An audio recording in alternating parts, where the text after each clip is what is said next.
اعوذ باللہ من الشیطان الرجیم بسم اللہ الرحمن الرحیم الحمد للہ والصلاة والسلام علی اہلہا ولعنۃ اللہ علی اہلہا اما بعد قال اللہ تبارک و تعالی فی کتاب المجید و فرقان الحمید بسم اللہ الرحمن الرحیم ان اللہ و ملائکتہ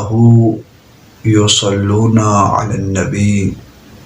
یا ایہا الذین آمنوا صلوا علیہ وسلموا تسلیما اللہم صلی علی محمد و آل محمد۔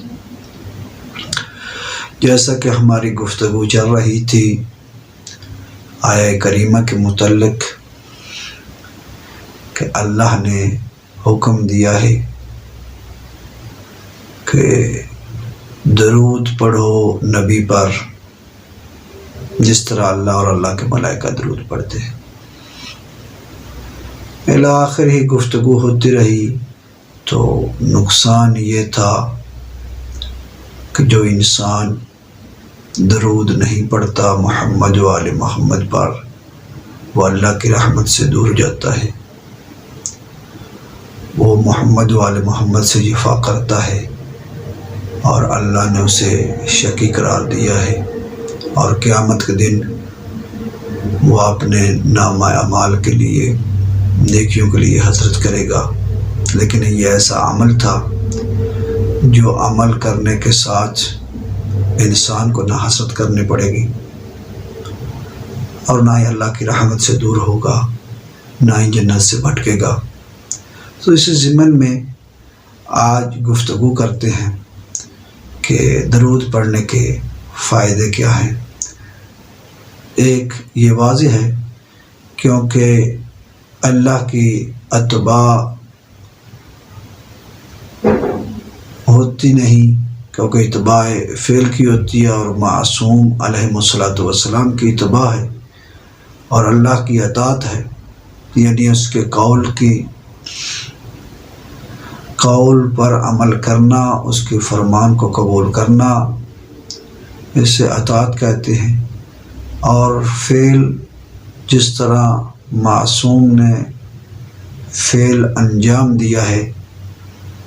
اس طرح انجام دینا اس کو اتباع کہتے ہیں، معصوم کی اتباع ہوتی ہے، اللہ لم یزل کی اطاعت ہوتی ہے۔ تو اسی اطاعت میں اللہ نے فرمایا ہے کہ جو انسان میرے حبیب پر درود پڑھے اس نے میری اطاعت کی ہے، یعنی درود پڑھنا پہلی فضیلت یہ ہے کہ انسان اللہ کی اطاعت میں باقی رہتا ہے۔ اس ضمن میں ایک واقعہ جو امام جعفر صادق علیہ الصلوۃ والسلام نے فضیلت بیان کی ہے صلوات کی، گوش گزار کرنا چاہتا ہوں کہ امام جعفر صادق علیہ الصلوۃ والسلام نے فرمایا اذا ذکر النبی فاقصروا الصلاۃ علیہ، کہ جب نبی کا ذکر کیا جائے تو تم اس پر بہت زیادہ صلوات پڑھو۔ اس کی وجہ علت معصوم نے فرمائی فَإِنَّهُ مَنْ صَلَّى عَلَى النَّبِي صَلَاةً وَاحِدَةً، جو نبی پر ایک صلوات پڑھتا ہے صلی اللہ علیہ الف صلاۃ فی الف صف من ملائکۃ، کہ جو انسان نبی رحمت اللہ عالمین پر حضرت محمد مصطفیٰ صلی اللہ علیہ وسلم پر ایک صلوات پڑھتا ہے تو اللہ اس شخص پر اپنی 1000 ملائکہ کی صفوں میں 1000 دفعہ صلوات پڑھتا ہے۔ جب اللہ اس انسان پر 1000 دفعہ صلوات پڑھتا ہے تو جتنے ملائکہ ہیں، یعنی 1000 صف ہے، ہر صف میں ہزاروں ملائکہ ہیں، جو ہر ملک جو ہے اطاعت خدا میں اس انسان پر صلوات پڑھتا ہے۔ جب اللہ اور اللہ کا رسول صلوات پڑھتا ہے، وَلَمْ يَبْقَ شَيْءٌ مِّمَّا خَلَقَهُ اللَّهُ إِلَّا